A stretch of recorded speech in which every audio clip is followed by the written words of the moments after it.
Terima kasih, Dato' Speaker. Dato' Speaker, saya akan membahas dalam bahasa English. So first of all, I would like to congratulate the Chief Ministers of Sabah for being highly complimented by Tuan Yang Dipertua for good achievement of Sabah development mentioned during the TYT keynote address at the opening ceremony of Dun Sabah. I, however, would like to say that Sabah, if we say that Sabah is well developed, it's an overstatement. Especially for the last decade, Sabah has been underdeveloped. So let me share a bit of my point of view. Let me compare ourselves with Borneo counterparts, which is Sarawak. We have the written answers from Menteri di Jabatan Perdana Menteri regarding the GST achievements in Sabah and the rest of the country. So we'll compare Sabah and Sarawak from 2005 to 2012. GDP figures for Sabah, 2009, 41 billion. 2010, 42 billion. 2011, 42.7 billion. 2012, 44.4 billion. There's slight improvement over the last 4 years as far as GDP for Sabah is concerned.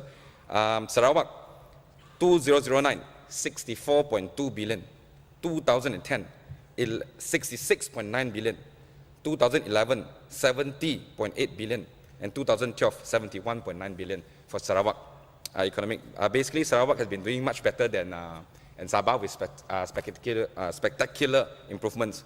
As far as the GDP per capita is concerned, Sabah 2010, 17,118, 2011, 18,873, 2012, 18,758, whereas for Sarawak 2010, 34,136, 2011, 39,143, 2012, 40,075. So basically, the GDP per capita is often considered as an indicator of a country or a state or a family's standard of living. Therefore, the differences of the figures shows that the household's income and the spending ability of the state. These figures have shown that Sabah has been, the people of Sabah has been underdeveloped compared to Sarawak. Both the Sabah and Sarawak are discriminated by cabotage policy. Both states have been greatly marginalized by federal government before 2008. I believe why has Sarawak able to maintain a low cost of living, inclusive cheap food and affordable house? Because I believe this is simply because Sabah government has not put in enough effort to retain the natural resources to develop our own primary and secondary industrial sectors.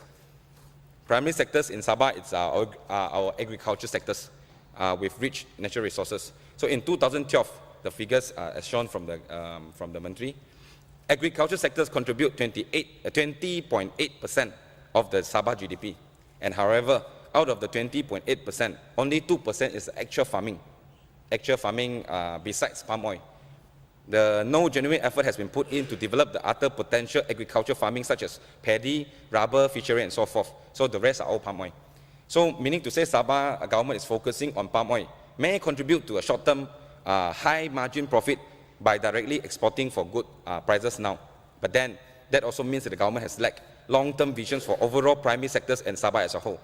This will in the long run widen up the income inequality gap between the high income and the poor income, because the profits only concentrates with the elite groups, as only a few capitalists control the palm oil industry.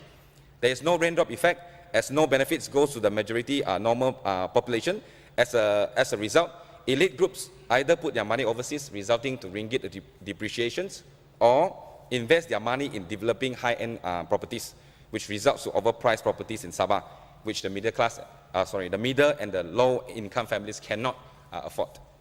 Sarawak agriculture, in contrast, contributes only 11.6% because they have opted to utilize the resources to focus for secondary sectors development. Let me share with you. The secondary sectors consist of many constructions and manufacturing industry, which will indeed create upstream, both upstream and downstream industries, which will in return create more job opportunities and also business ventures for normal citizens. Sabah manufacturing sectors contribute 7.9% to Sabah GDP, while Sarawak manufacturing contribute 27%. 27. See that the strategic long-term efforts have paid off in expense of the short-term high profit. Sarawak now rank third in overall investment value in the manufacturing sectors in the country. The state's approved investment amounted to 8.276 billion last year compared to 4.72 billion in 2012. That's 100% increment in the approved investment values. Placed behind Johor and Selangor, with Penang ranked 4. And this proof Sarawak was moving forward and would continue to be able to attract foreign investors to the sectors. The overall performance of the manufacturing industries in Sarawak was very encouraging. The value of the investments to the state doubled and became the 3rd highest in the country. In fact, the manufacturing industries have provided professional and non-professional job opportunities in the state. Some of the success stories of Sarawak good downstream companies are the small and medium enterprise factories are namely the Sun Edison, MUSC Food Industries, Chinkasa Central Berhad. For example, the Sun Edison, they are leading solar technology manufacturer based on green technology. They are able to provide professional and non-professional job opportunities, and 90% of the workers are Sarawakians. I think that makes a lot of difference. 90% of the workers are Sarawakians, while MUSC Food Industry processes Sarawak on laksa and Sarawak belacan and so forth. And Chinkasa produces carbonated beverages for Sarawak. The products and services provided by the factories would have high market potentials, judging by the increasing demand for them. So all the 3 factories that I have mentioned have proved that they have applied advanced technology in their system, which will be a pull factor for other foreign investors to come to the States. These are the catalysts of development at industrial level, besides creating an ecosystem and a wider value chain in economic as well as an investment hub. I think this is where Sabah has not been doing really well. For palm oil, Sarawak Palm Oil have reviewed spending approximately 60 million to build a biodiesel plant at its integrated downstream complex in Bintulu. Sarawak Palm Oil biodiesel plant has the potential to meet all the Sarawak biodiesel requirements with extra 40% spare capacity to cater for export market. That's where the overwhelming results of Sarawak efforts for downstream industrialization, I believe. So the other sector is the tertiary sectors, which is a value-added service line industries, which is where Sabah is doing really well. The service industry contributed 47.4% to Sabah GDP, while Sarawak only contributed 36.8%. Sabah was, however, doing very well due to our tourism industry. Because we are blessed with all the natural marketable products, so luckily we still have our tourism industry, or else many people will be struggling to make a living in Sabah. So well done to Menteri Pelancongan. Successful industrialization in Sarawak has produced more career opportunities and jobs employments and value-added sectors. Value-added downstream industrialization has also offered opportunities for normal general workers, more learning opportunities to become skilled workers because of the a lot of foreign investors.